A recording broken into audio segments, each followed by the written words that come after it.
사도행전 20장 25절부터의 말씀입니다. 보라, 내가 너희 중에 왕래하며 하나님 나라를 전파하였으나 지금은 너희가 다 내 얼굴을 다시 보지 못할 줄 아노라.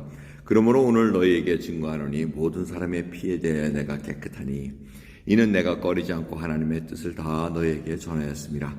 너희는 자기를 위하여 또는 온 양떼를 위하여 삼가라. 성령이 저들 가운데 너희로 감독자를 삼고 하나님이 자기 피로 사신 교회를 치게 하셨느니라.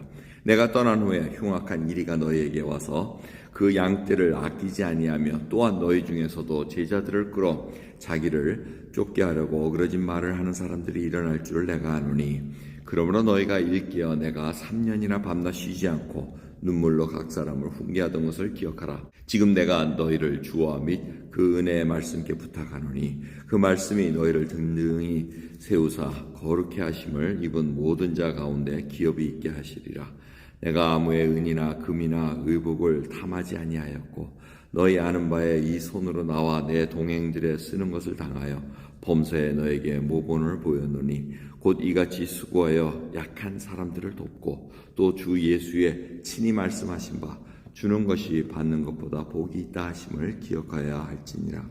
이 말을 한 후 무릎을 꿇고 저희 모든 사람과 함께 기도하니 다 크게 울며 바울의 목을 안고 입을 맞추고 다시 그 얼굴을 보지 못하리라 한 말을 인하여 더욱 근심하고 배에까지 그를 전송하니라. 아멘. 밀레도에서 에베소 지도자들을 초청해서 이제 마지막 고별 인사를 합니다. 사도 바울이 25절을 보면 다 내 얼굴을 다시 보지 못하리라 해서 작별 인사를 하는 것을 볼 수가 있습니다. 그러면서 다시 못 보는데 혹이라도 자기가 빚을 졌다던가 이런 것이 있냐 이걸 좀 돌아보는 겁니다. 그러면서 26절 보면 오늘 너에게 증거하노니 모든 사람의 피에 대하여 내가 깨끗하니 이렇게 얘기합니다. 이 피에 대했다는 것은 생명입니다. 이게 결국은 에스겔서에 있는 것처럼 하나님께서 저 사람 회개시켜라 했을 때 복음의 메시지를 전하지 않았으면 이 피에 대해서 책임을 본인이 져야 됩니다. 그런데 사도 바울은 그 모든 사람에게 생명에 대해서 자기는 책임이 없다는 겁니다. 복음을 전했다는 겁니다. 이게 바로 전제 조건에 깔려 있습니다. 저희들이 사는 동안 예수 그리스도를 항상 전해야 되는 것이 바로 여기 있습니다. 만약 하나님께서 옆 사람에게 붙여주고 누구하고 연결시켜줬는데 복음을 안 전했다. 붙여준 이유가 뭐겠습니까? 하나님께서 저 생명에게 복음을 전하는 겁니다. 그리고 나중에 책임을 안 전했으면 책임 우리에게 있다는 것을 또 알려주고 계십니다. 한 걸음 한 걸음 생각할 보다 한 영혼 한 영혼이 귀하다는 겁니다. 하나님 보시기에는 한 영혼 한 영혼이 귀하기 때문에 그 일에 대해서 내가 꺼리지 않고 하나님의 뜻을 다 전한다는 겁니다. 그래서 눈물로 훈계하고 가르친 이유가 뭡니까? 하나님의 뜻을 알고 이 영혼 하나하나가 하나님의 뜻에 어떻게 살아가야 되는가 그걸 가르치고 회개하라 그러고 또 이렇게 세워주고 3년 동안 그 일을 했다는 것입니다. 하지만 경고합니다. 너희 중이라고 얘기합니다. 지도자 중도 나올 수 있다는 것. 너희 중에 정말 잘못된 걸로 인도할 수도 있다는 것을 경고합니다.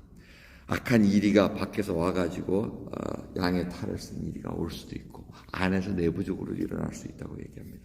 자, 이 말씀을 가만히 보면 나중에 요한계시록 에베소에 있는 7교회 중에 한 교회 주님께서 경고한 말씀이 있습니다. 야, 너희들이 거짓 선지자들 다 잘 이렇게 걸러낸 건 좋은데 두 가지 책망합니다. 처음엔 처음 사랑을 잊었다는 거. 그거를 굉장히 그 다음에 니골라당에 대해서 얘기하십니다. 니골라당은 자생적으로 생긴 거짓 가르침의 그런 집단입니다. 영적으로 구원받았으니 육체적으로는 아무렇게나 살아도 된다는 그런 주류를 갖고 있는 가르침입니다. 그렇기 때문에 이 사도 바울이 그 일을 알고 경고했음에도 불구하고 결국에는 그러한 일들이 일어난다는 겁니다. 여러분, 결국 이 에베소 교회도 어떻게 보면은 공연히 적이 누구인가 이걸 살펴보다가 껍데기만 남은 결과입니다. 처음 사랑을 잊어버렸느니라고 말씀하십니다. 결국 예수 그리스도가 무엇을 원하시는지, 무엇 때문에 이 땅에 오셨고 우리를 대신해서 십자가에 돌아가셨는가, 그 하나하나를 다 잊어버릴 때 우리는 껍데기만 남는 신앙생활을 합니다.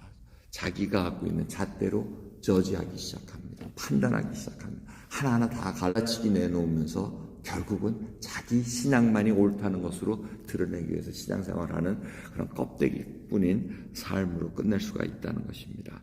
여러분, 그러기에 오늘 항상 31절을 보시면은 뭐라 그럽니까? 기억하라고 얘기합니다. 항상 우리는 이 기억하는 거에 신경을 많이 써야 됩니다. 주님께서도 이 주일 예배 속에 성찬을 하면서 나의 죽은 것을 기념하라 이렇게 얘기하면 결국 기억하라는 겁니다.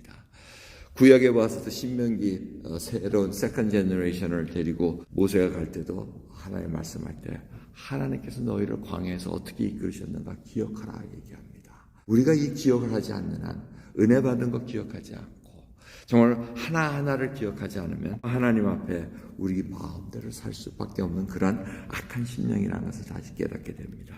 그러기에 이 기억하라는 말씀, 내가 하나님의 어떤 은혜를 받았고 어떻게 해서 내가 여기까지 왔는가, 하나님의 은혜에 감사하면서 하루를 시작하는 저와 여러분 되기를 간절히 소원합니다. 하겠습니다. 하나님 감사합니다. 오늘도 귀한 새벽 저희들에게 하나님 저희들에게 맡겨주신 그 직분 하나하나 잘 감당하게 하옵소서. 주님께서 맡겨주신 일 정말 책임 있고 끝까지 잘 감당할 수 있도록 은혜 베풀어 주시옵고 저희들이 정말 꺼리낌 없이 하나님의 말씀을 전할 수 있는 그런 담대함 주시고 믿음의 여정 잘 걷게 해주시옵소서. 하나님 앞에 저희들이 맡겨진 일들 정말 주님 앞에 보고할 때가 옵니다. 그 일을 잘 감당할 수 있도록 오늘도 족한 은혜 부어주시고 하나님의 은혜를 기억하는 저희가 되기를 간절히 소원합니다. 모든 말씀 예수 그리스도의 이름으로 기도드리옵나이다. 아멘.